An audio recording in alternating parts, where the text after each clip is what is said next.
আমাদের দেশের মানুষজন এখনো কিন্তু 15,000 টাকা প্রাইস পয়েন্টে স্মার্টফোন কিনতে খুব বেশি স্বাচ্ছন্দ্য বোধ করে।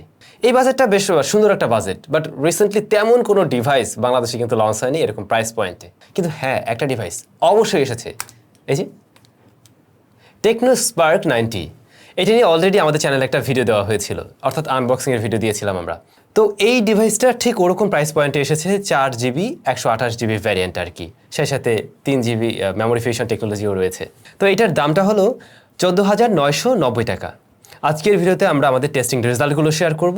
এই ফোনটা কতদিন আগে আমাদের কাছে এসেছে আপনারা নিশ্চয়ই জানেন, তো আমাদের ইউজার এক্সপিরিয়েন্সটা শেয়ার করছি। যাদের বাজেট কিনা অ্যারাউন্ড 14-15 হাজার টাকা, তাদের জন্য মনে হয় আজকের ভিডিওটা হেল্পফুল হবে।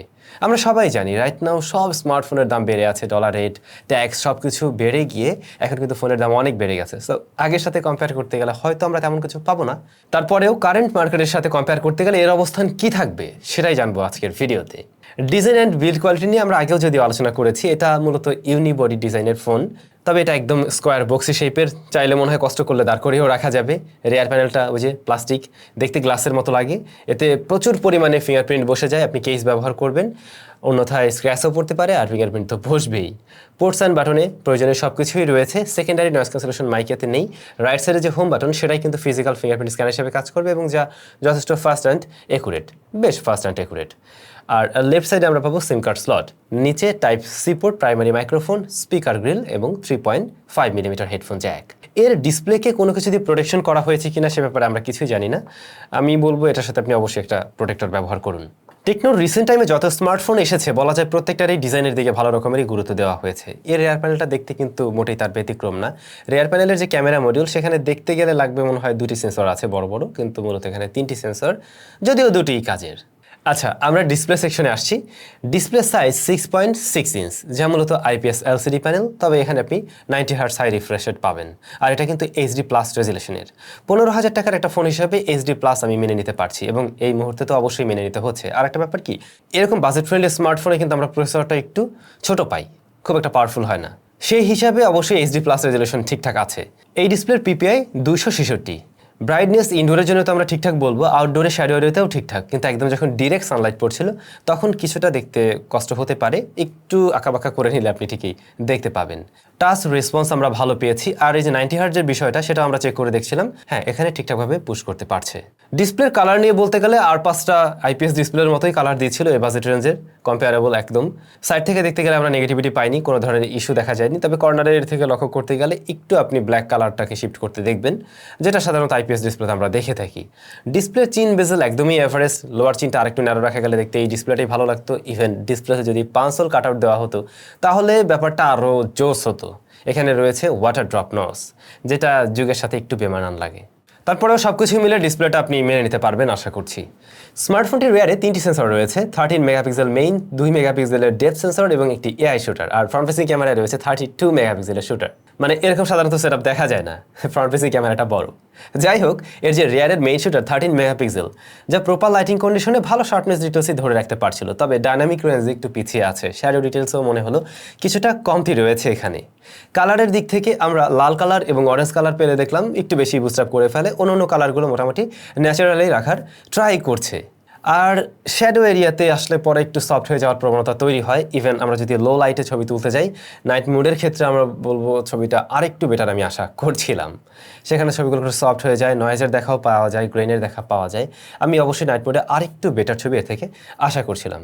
আরেকটা বিষয়ও লক্ষণীয়, সেটা হলো যদি কোনো হাইলাইট পায় ছবিতে, তখন সেই জায়গাটা একটু অতিরিক্ত হাইলাইট করে ফেলছিল, এক্সপোজার ব্যালেন্সে একটু ইস্যু দেখা দিচ্ছিল। তখন যদি আপনি একটু স্টাডি করে ধরে রেখে মেইন সাবজেক্টের উপরে ক্লিক করে নিয়ে ছবি তোলেন, তাহলে বেটার ছবি পাওয়া সম্ভব হয় এর মেইন শুটার থেকে। ডেডিকেটেড ডেপথ সেন্সর রয়েছে। পোর্ট্রেট মোডে এজ ডিটেকশন আমরা বেশ ভালোই পেয়েছি, শুধুমাত্র চুল এরিয়া বা কর্নার এরিয়াগুলোতে মাঝে মধ্যে মিস করতে দেখা যায়। মেইন সাবজেক্টের কালার খুব একটা শিফট করে না এবং খুব একটা সফটও করছিল না। পোর্ট্রেট মোড নিয়ে মনে হয় আপনারা সন্তুষ্ট থাকবেন। এই ফোনের মেইন ক্যামেরায় ভিডিও রেকর্ড করা যাবে সর্বোচ্চ 1080p 30 fps-এ। স্ট্যাবিলিটির অভাব বোধ করবেন, স্ট্যাবলভাবে বা গিম্বেলে বসে শ্যুট করতে পারলে কাজে লাগানোর মতো ভিডিও হবে, অন্যথায় ভিডিও খুব একটা কাজে লাগবে না। ফ্রন্ট ফেসিং ক্যামেরায় রয়েছে 32 মেগাপিক্সেলের শুটার, যারা বেসিক্যালি এরকম বাজেট থেকে একটা ফোন কিনে ফ্রন্ট ফেসিং ক্যামেরার দিকে বেশি গুরুত্ব দেবেন তাদের মনে হয় এটা কাজে লাগবে। ফ্রন্ট ফেসিং ক্যামেরার রেজাল্ট আমি বলবো প্রপার লাইটিং কন্ডিশনে মেইন ক্যামেরার মতোই ভালো শার্পনেস ধরে রাখতে পারছে, তবে কালারে কিছুটা শিপিং লক্ষ্য করা যায়। এখানে আপনি একটু ওয়ার্ম টোন লক্ষ্য করবেন, এর বাইরে ঠিকঠাক আছে। আর ডাইনামিক রেঞ্জটা এখানেও আরেকটু বেটার হতে পারতো। আর যদি ইনডোরে ছবি তোলেন তাহলে কিছুটা সফটনেস লক্ষ্য করবেন, বাট ছবি বেশিরভাগ সময় ভালো লাগবে, অর্থাৎ ব্রাইট করে দেয়। ফ্রন্ট ফেসিং ক্যামেরার জন্য আমি বলবো 15,000 টাকায় রাইট নাও মার্কেটে যে সমস্ত ফোন এক্সিস্ট করে নতুন ফোন, তাদের সাথে কম্পেয়ার করতে গেলে এটা এগিয়ে থাকবে। সো আপনার যদি মেইন প্রায়োরিটি ক্যামেরার ক্ষেত্রে ফ্রন্ট ফেসিংটাই হয়ে থাকে দেন এটা আপনি চুজ করতে পারেন ইজিলি। তবে রেয়ার ক্যামেরায় আরেকটু ইমপ্রুভমেন্টের সুযোগ ছিল। স্মার্টফোনটা রান করছে HiOS 8.6 বেসড অন অ্যান্ড্রয়েড 12-এ। এর প্রসেসর MediaTek Helio Z37, যা মূলত MediaTek Helio Z35 এর সাকসেসর। স্লাইডলি আপগ্রেড রয়েছে এখানে। এর র্যাম পাবেন আপনারা 4GB এবং 128GB স্টোরেজ সলিউশন eMMC 5.1। আমরা রিড রাইট স্পিড টেস্ট করে দেখি। রিড স্পিড আমরা দেখলাম 206 MBS দিচ্ছে এবং রাইট স্পিড আমরা পেয়েছি 208 MBS। তো MediaTek Helio Z37 এবং অ্যান্ড্রয়েড 12 আর সেই সাথে 4GB র্যাম সব কিছু মিলে স্মার্টফোনটা কেমন রেজাল্ট করলো বলতে পারি একদম 15,000 টাকা বাজেটের ফোনের মতোই অ্যাভারেজ রেজাল্ট দিচ্ছে। ডিসেন্ট একটা পারফরমেন্স পেয়েছি। রেগুলার কাজবাজ, সোশ্যাল মিডিয়া ব্রাউজিং, টুকটাক ইউটিউব চালানো বা কথা বলা, এই সমস্ত কাজবাজ ঠিকঠাকভাবেই করা যাচ্ছিল। অ্যাপ ওপেন ক্লোজ টাইমটা একটু স্লো মনে হয়েছে আমার কাছে, মানে আগেকার সময়ে তো আমরা এরকম বাজেটে আরও বেটার ফোন পেয়ে যেতাম তাদের সাথে কম্পেয়ার করতে গেলে আর কি। বাট এখনকার সময় অনুযায়ী সব কিছুর দাম তো বেশি, সেই হিসাবে মেনে নিতে হবে এটা। আরেকটা বিষয়, এই ফোনটাতে কিন্তু আমরা 90 হার্টজ দেখছি। হ্যাঁ, ওইটার একটা স্মুথনেস আছে, তারপরেও ইউআই এর মাঝে আমরা ফার্স্টের দিকে কিছুটা মনে হলো যেন একটু লেগে একটা ভাব ছিল। বাট রিসেন্টলি একটা আপডেট আসে, এই আপডেটের পরে কিন্তু এই বিষয়টা ফিক্স হয়ে যায়। এখন মোটামুটি এটা একদমই ঠিক আছে, এখন এটা বেশ স্মুথ। তো ওই 90 হার্টজ থাকাতে আপনি স্মুথনেস সব জায়গায় ফিল করবেন। তবে একসাথে অনেক ভারী অ্যাপ্লিকেশন নিয়ে যে কাজ করতে পারবেন বিষয়টা কিন্তু মোটেই তেমন না। 4GB র্যাম আছে, আপনাকে সাপোর্ট দিতে পারবে, আপনি 4টা-5টা বড় অ্যাপ্লিকেশন নিয়ে ইজিলি কাজ করতে পারবেন। সেই ক্ষেত্রে লাস্টের অ্যাপগুলো কিন্তু ক্র্যাশ করছিল না।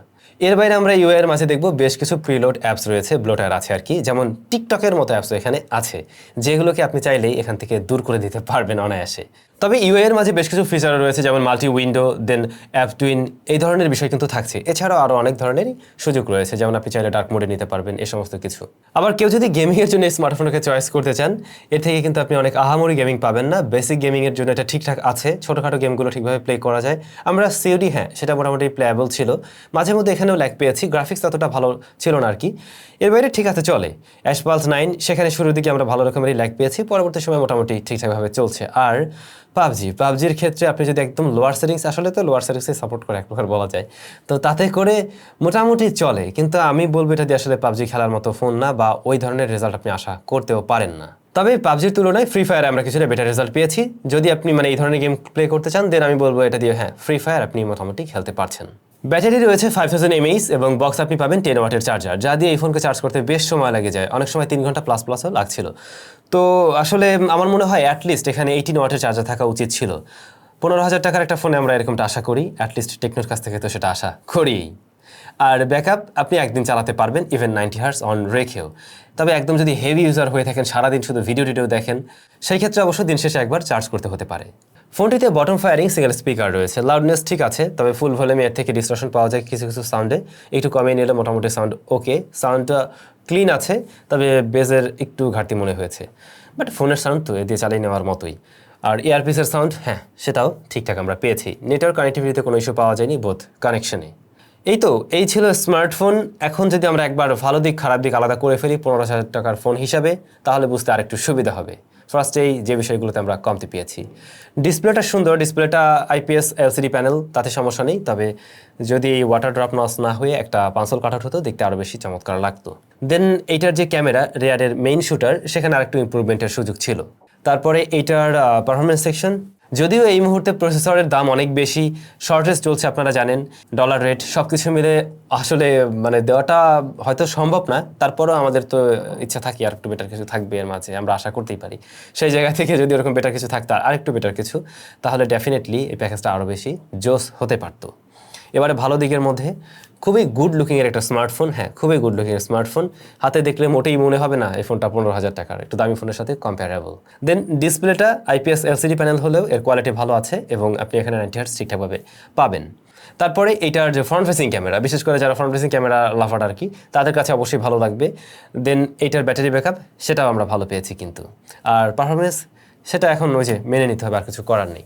আর অবশ্যই 128 GB স্টোরেজ রয়েছে, এটাও কিন্তু এখনকার দিনে দাঁড়িয়ে কমই পাওয়া যায় এরকম বাজেট সেগমেন্টে। তো এই সমস্ত কারণে অবশ্যই আবার এই ফোনটাকে আপনারা চয়েস করতে পারেন। তবে আপনাদের কাছে 15,000 টাকায় এই প্যাকেজটা কেমন লাগলো অবশ্যই কমেন্ট করে জানাবেন। অবশ্যই 2020-21-এর সাথে কম্পেয়ার করে লাভ নেই, এই সময় দাঁড়িয়ে যে সমস্ত ফোন পাওয়া যায় তাদের সাথে কম্পেয়ার করে বলবেন এই ডিভাইসটা আপনাদের কাছে কেমন লেগেছে। সবাই ভালো থাকুন, সুস্থ থাকুন, দেখা হচ্ছে একদম নতুন ভিডিওতে। বরাবরই বলে আসছি 15,000 টাকা প্রাইস পয়েন্টটা আমাদের জন্য খুব সুইট একটা প্রাইস পয়েন্ট, যে প্রাইস পয়েন্ট আমরা ফোন কিনতে খুব হ্যাঁ একটা ডিভাইস অবশ্যই রিসেন্টলি বাংলাদেশে লঞ্চ হয়েছে। সিরিয়াসলি কি জানি আরেকবার না এবারে লাস্ট সিরিয়াসলি সেটা দেখেন হয়তো হাতে সফটওয়্যার যাতে পরে ড্রপ না করে